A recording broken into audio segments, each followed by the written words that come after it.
اگر یہ علم حاصل کرنا ہے تمہیں تو اس کی کان جو ہے، کان سے معدنیات نکلتی ہیں، سونا چاندی نکلتا ہے، ہیرے جواہر نکلتے ہیں، کانوں سے نکلتے ہیں. یہ جتنی چیزیں آپ استعمال کرتے ہیں یہ سب کی معدنیات یہ کانوں سے نکلتی ہیں، اور محنت سے نکلتی ہیں. یوں ہی نہیں نکلتی، محنت سے نکلتی. اللہ نے وہ کان تمہیں دی ہے. فرمایا سورہ الانعام کی آیت نمبر 92 میں فرمایا وَهَذَا كِتَابٌ أَنزَلْنَاهُ مُبَارَكٌ، ہم نے یہ کتاب اتاری ہے بابرکت بنا کر، یہ مسلسل بڑھتی جائے گی، اس کا فیض عام پھیلتا چلا جائے گا، اور اس سے فائدہ وہی اٹھائیں گے جو اس کے دامن میں آئیں گے، جس کو پڑھیں گے، جس کو سمجھیں گے، اور پھر اسے اپنے آپ کو اس کے کالم میں ڈھالیں گے، وہ لوگ اس سے فیض حاصل کریں گے. ورنہ جیسے دنیا میں آئے تھے حیوانوں کی طرح ویسے ہی چلے جائیں گے. کھا پی کے مر جانا زندگی نہیں، انسانیت نہیں ہے. یہ کھانا پینا، نسلیں باقی رکھنا، گھر بنانا، یہ تو حیوان بھی کرتے ہیں بھائی. یہ تو آپ سے زیادہ یہ جو چڑیا ہے نا، جو بجرا جس کو کہتے ہیں، وہ گھونسلہ بناتی ہے. آپ کے انجینئر بھی اس طرح کا نہیں بنا سکتے. اللہ نے ان کو بھی یہ سمجھ دی ہے، اپنی نسل باقی رکھتے ہیں، اپنے کھانے کے لیے انتظام کرتے ہیں. آپ دیکھتے نہیں ان جانوروں کو کہ دوڑ بھاگ کر کے اپنا پیٹ بھرتے. تو پھر آپ نے بھی اگر روٹی ہی کھا کے مر جانا ہے تو آپ میں اور ان میں کیا فرق؟ پھر کیا فرق ہے ہمارے اور ان کے اندر؟ اس لیے نہیں، ہمیں اس نے اس لیے نہیں بنایا. اس لیے یہ فرمایا کہ یہ کتاب میں نے آپ کو کان دی ہے، علم کی کان، علم کی، اس سے نکالو موتی علم کے، اور یہ بابرکت ہے. یہ کتاب بڑی بابرکت ہے، یہ اس کا فیض عام ہے. اور اس کتاب کی عظمت کا یہ حال ہے، عظمت اس کی بیان کرتے ہوئے فرمایا ہے سورہ الحشر کے اندر آیت نمبر 21 میں فرمایا ہے لو انزلنا هذا القرآن على جبل لرأيته خاشعا متصدعا من خشیۃ اللہ. لوگوں، اگر تمہارے والی عقل اور سمجھ پہاڑوں کو دے دی گئی ہوتی اور پھر ان پر ہم قرآن نازل کرتے تو تم اپنی آنکھوں سے دیکھتے تو اللہ کے خوف سے زمین میں دھنس جاتے، زمین میں دب جاتے، پھٹ جاتے. یہ قرآن اتنی عظیم کتاب ہے، یہ جو کتاب تمہیں دی گئی ہے یہ اتنی عظیم کتاب ہے. لو انزلنا هذا القرآن على جبل لرأيته خاشعا متصدعا من خشیۃ اللہ. یہ تمہیں کیا ہو گیا ہے کہ تمہارے دلوں پر اثر نہیں ہوتا؟ تم اسے نہیں پڑھتے، آخر کیا وجہ ہے؟ یہ خزانہ، جب کسی شخص کو کوئی مال ملے، خزانہ ملے، اور اس کی وہ قدر نہ کرے، اس کی سزا سے نہیں بچ سکتا. یاد رکھنا، بے قدروں کو دنیا میں کوئی مقام دنیا کا بے قدروں کا نہیں ہے. یاد رکھنا، یہ کتاب اللہ نے دی تھی، یہ نبی اللہ نے دیا تھا، اس کی سنت دی تھی، اس کی شریعت دی تھی. علم کا وہ خزانے لوٹا گیا. اب وہ علم اگر ہم نہیں حاصل کرتے تو اس میں ہمارا قصور ہے نا. اس لیے فرمایا کہ وَتِلْكَ الْأَمْثَالُ نَضْرِبُهَا لِلنَّاسِ لَعَلَّهُمْ يَتَفَكَّرُونَ. ہم نے یہ مثالیں لوگوں کے لیے اس لیے بیان کی ہے کہ یہ سوچیں، غور و فکر کریں. اور پھر نبی کریم صلی اللہ علیہ وسلم نے ایک مثال دے کے کمال سمجھا دیا ہے. مثالیں دی ہیں رسول اللہ صلی اللہ علیہ وسلم نے لوگوں کو سمجھانے کے لیے. عبداللہ بن مسعود رضی اللہ تعالیٰ عنہ فرماتے ہیں کہ رسول اللہ صلی اللہ علیہ وسلم نے فرمایا ان ھذا القرآن مأدبۃ اللہ فاقبلوہ مأدبتہ ما استطعتم. رسول اللہ صلی اللہ علیہ وسلم نے فرمایا لوگوں، یہ قرآن اللہ کا بچھایا ہوا دسترخوان ہے. دسترخوان ہے یہ قرآن کیا ہے؟ دسترخوان ہے. فاقبلوا مأدبۃ فاستطعتم، آؤ اس دسترخوان کے اوپر سے آ کر کے جتنا کھا سکتے ہو کھا لو، جتنا لے سکتے ہو لے لو، بھر لو اپنا پیٹ. یہ دسترخوان ہے جو بچھایا ہے اللہ نے، اور اس پر نعمتیں بخیر دی ہیں. علم کے خزانے بخیرے ہوئے ہیں اس پر، علم کی اقسام بخیری ہوئی ہیں اس پر. آؤ اس کو لو. ان ھذا القرآن، کیا بات فرمائی، ان ھذا القرآن حبل اللہ ونور المبین فرمایا یہ قرآن اللہ کی رسی ہے جو زمین کے آسمانوں سے زمین پر لٹکا دی گئی ہے، جو اس رسی کو پکڑے گا وہ اللہ تک پہنچے گا۔ وہ نور المبین، یہ روشنی ہے، کھلی روشنی، یہ ایسی ٹارچ ہے جو اندھیرے میں تمہارے کام آئے گی، جہالت کے اندھیرے دور کر دے گی، یہ تمہاری بے علمی کے اندھیرے دور کر دے گی۔ لو تو صحیح، اس کو حاصل تو کرو۔ اس لیے یہ بات فرمائی گئی ہے کہ یہ قرآن، دوسری جگہ فرمایا سورہ بنی اسرائیل میں وَنُنَزِّلُ مِنَ الْقُرْآنِ مَا هُوَ شِفَاءٌ رَحْمَةً لِّلْمُؤْمِنِينَ، یہ قرآن جو ہے ہم نے اس کو ایمان والوں کے لیے، یاد رکھو یہ ایمان والوں کے ایمان کی شرط لگائی ہوئی ہے، کسی بے ایمان کے لیے یہ شفا نہیں ہے، کسی ایسے آدمی کے لیے اس میں کوئی شفا نہیں ہے جو اس کا منکر ہے، جو اس کو اختیار نہیں کرتا۔ کہا مومنوں کے لیے ہم نے اس کو شفا بنا دیا ہے، ایمان والوں کے لیے شفا بنا دیا ہے۔ وَنُنَزِّلُ مِنَ الْقُرْآنِ مَا هُوَ شِفَاءٌ وَرَحْمَةً لِّلْمُؤْمِنِينَ، ہم نے اس کو شفا بنایا ہے اور رحمت بنایا ہے ایمان والوں کے لیے۔ وَلَا يَزِيدُ الظَّالِمِينَ إِلَّا خَسَارًا، لیکن جو اس کی طرف سے رخ پھیریں گے وہ سوائے گھاٹے کے کچھ نہیں پائیں گے، جو اس کو حاصل نہیں کریں گے وہ دنیا سے، انسان کے سیے سے نہیں، انسان کے سے نہیں جانور کے سیے سے جائیں گے۔ مرنا تو ہے نا ہر کسی نے، تو اس لیے اس کی طرف آؤ۔ پھر فرمایا وَالشَّفَاءُ النَّافِعُ، یہ نفع مند شفا ہے، نفع بخش شفا ہے یہ قرآن، یہ دل کی بیماریاں دور کر دیتا ہے۔ دل کی بیماریوں سے مراد اخلاقی خرابیاں، اخلاقی برائیاں، جتنی انسان کے اندر اخلاقی برائیاں ہیں، یہ جھوٹ بولنا، یہ دغا اور فریب، یہ جو کچھ ہم کرتے ہیں اس کو دور کر دیتا ہے یہ۔ پھر فرمایا عصمۃ لمن تمسک بہ، یہ اس شخص کی نجات ہے، یہ اس شخص کی حفاظت کرتا ہے یہ قرآن جو اس کو مضبوطی سے پکڑ لے، جس کو مضبوطی سے تھام لے، یہ اس کی حفاظت کرتا ہے۔ ہم نے دیکھا ہے یہ غم غلط کر دیتا ہے آدمی کا۔ آپ کتنے غمگین ہیں، آپ کو کتنا دھچکا لگا ہے، دنیا کے اندر کوئی نقصان ہو گیا ہے، آپ کا دل بے چین ہو گیا ہے، آپ ٹینشن کا شکار ہو گئے ہیں، تو قرآن کھول کر بیٹھ جائیے، قرآن پڑھنا شروع کر دیجیے، آپ دیکھیں کہ ٹینشن دور ہو جائے گی۔ ترجمہ کر کے دیکھ لیں، بشرطے کہ آپ سمجھ رہے ہوں۔ اس لیے فرمایا نجات لمن اتبع، اور جو اس کے پیچھے لگے گا وہ نجات پا جائے گا، جو اس کے پیچھے چلے گا وہ نجات پا جائے گا۔ یہ علم کی دنیا میں لے جائے گا اس کو، اس کے جہالت سے نکال کر علم کی دنیا میں لے جائے گا۔ وَلَا يَزِيغُ يُسْتَعْتَبُ، اور یہ ٹیڑھا نہیں ہونے دیتا دلوں کو۔ اس کی فہمائش ایسی ہے کہ یہ دلوں کو ٹیڑھا نہیں ہونے دیتا، زیغ اس کے اندر نہیں آنے دیتا، کجی نہیں اس کے اندر آنے دیتا۔ صاف صاف کہا ان ھذا القرآن یہدی للتی ہی اقوم، یہ تو اس راستے کی رہنمائی کرتا ہے جو بالکل سیدھا ہے، زندگی گزارنے کا جو ڈھنگ ہے، زندگی جس ڈب پر گزرنی چاہیے، یہ قرآن اس کی نشاندہی کرتا ہے۔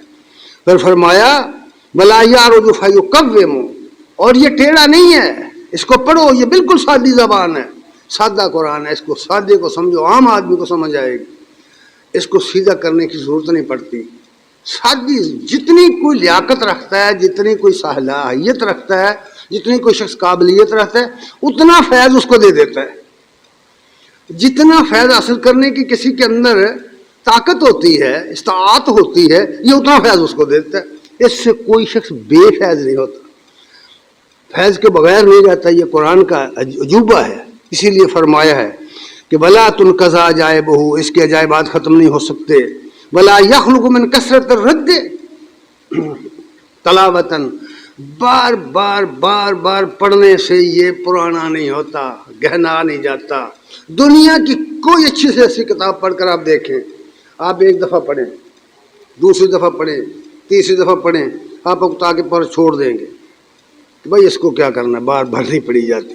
لیکن قرآن کو پڑھیں، ساری زندگی پڑھیں، کبھی نہیں اکتائیں گے، جتنی بار پڑھیں گے اتنی دفعہ نئے موتی سامنے آئیں گے، نئے جواہر سامنے آئیں گے، نئے راستے آپ کے سامنے نئے کھلتے چلے جائیں گے، نئے علوم آپ کے سامنے آ جائیں گے۔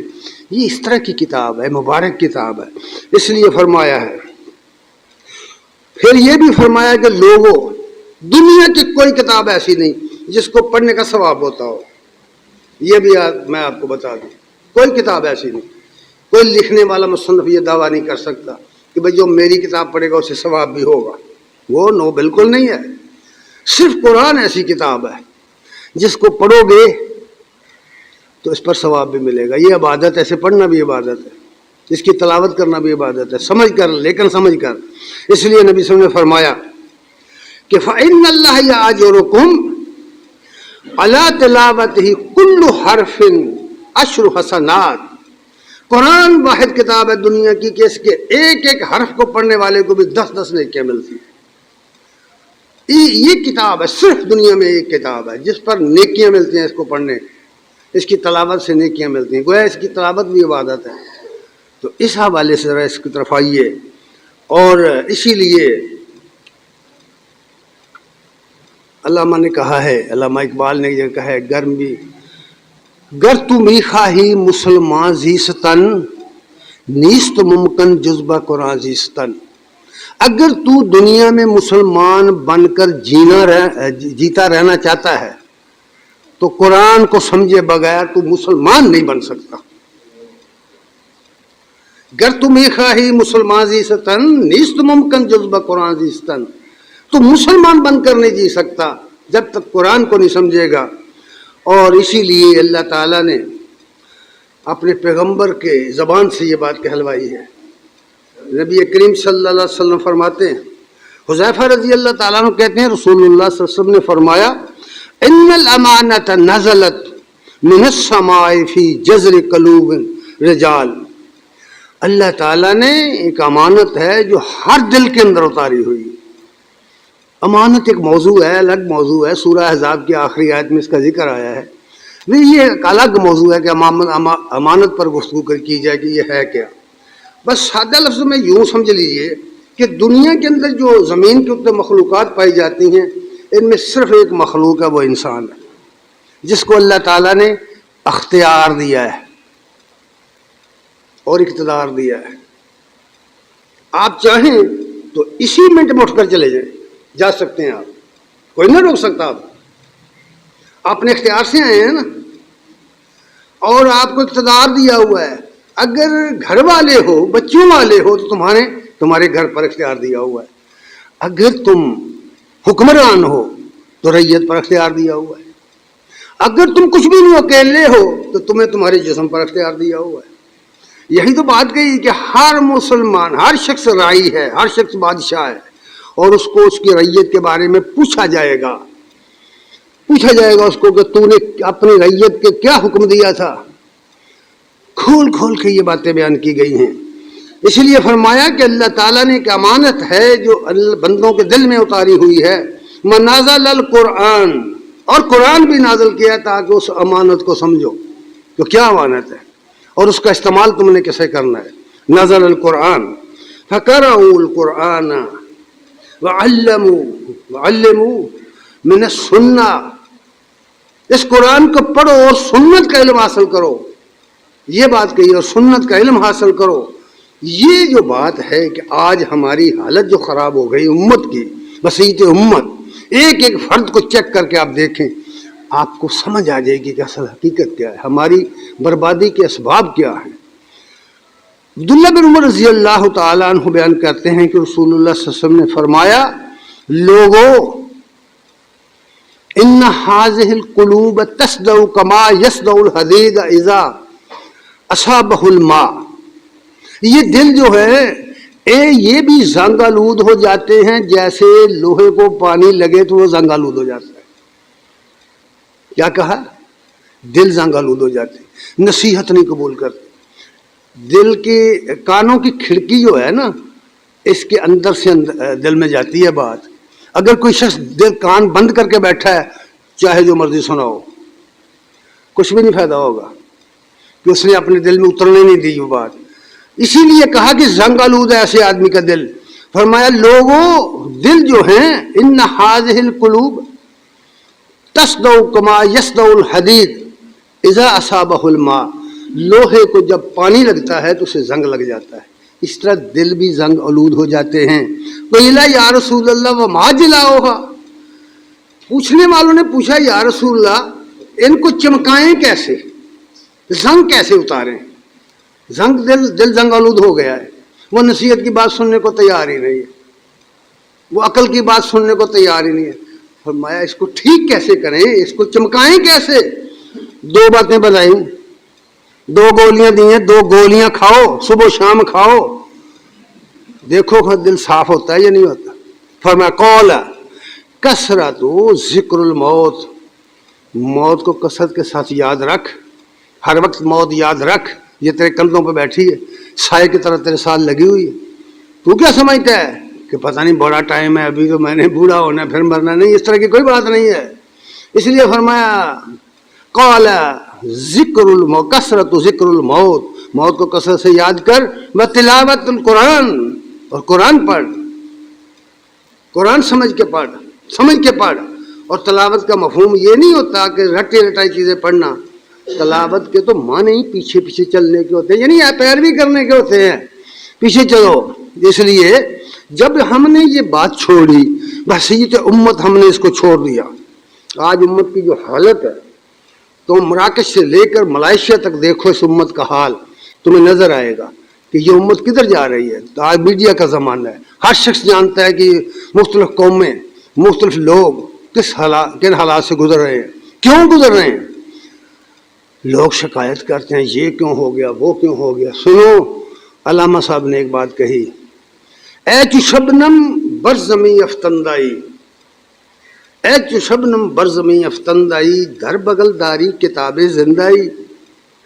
فرماتے ہیں تم اس طرح زمین پر بکھرے ہوئے ہو مسلمانوں جس طرح شبنم کے قطرے زمین پر سردی کے موسم میں بکھر جاتے ہیں. باہر نکلو نا فصلوں پر, دیکھو شبنم کیسے پڑی ہوتی. کہتے ہیں زمین پر تم ایسے بکھرے ہوئے ہو جیسے زمین پر شبنم بکھری ہوتی ہے, حالانکہ تمہاری بغل کے اندر اللہ کی کتاب موجود ہے. در بغل داری کتاب زندائی, زندہ کتاب تمہارے پاس موجود ہے, وہ نسخہ حیات, وہ نسخہ کیمیا موجود ہے, لیکن تم ہو کہ اسے ٹس سمجھ نہیں ہو رہے, اسے پڑھنے کے لیے تیار نہیں. خار از محجوری قرآن شدی, تم دنیا میں اس لیے ذلیل و خوار ہو رہے ہو. خار از محجوری قرآن شدی شکوہ سنجے گردش دوران شدی, تم قرآن کو چھوڑ کر ذلیل ہو رہے ہو اور زمانے کی گردش کا گلہ کر رہے ہو. گلہ زمانے کی گردش کا کر رہے ہو. فرمایا نہیں, ہرگز نہیں, ایسا نہیں ہے. تمہیں یہ جو بات پر پیغمبر نے کہی تھی, بس والعلم صلاحی, علم میرا ہتھیار, اس کو تھامو, اور اس کا جو اصل مرکز ہے, وہ اصل کان ہے, وہ بابرکت کتاب ہے, وہ قرآن ہے. اس لیے وہ کہتے ہیں مومنہ را تیگ با قرآن بس است, مومنوں کے لیے ایک ہی کتاب ہے اور وہ ہے قرآن. مومنہ را تیگ با قرآن بس است, قرآن کی تلوار, قرآن کا اسلحہ لو اپنے ہاتھ میں, یہ بات کہی ہے. بس بل علم صلاحی, جوڑ اس کو حدیث کے ساتھ, بل علم صلاحی, میرا ہتھیار علم ہے. اور وہ علامہ کہتے ہیں مومنہ را تیگ با قرآن بس است, تربت مارا ہمیں سامان بس است, دنیا اور آخرت کے لیے بس ایک ہی چیز ہے جو مجھے نجات دے گی, وہ اللہ کی کتاب ہے.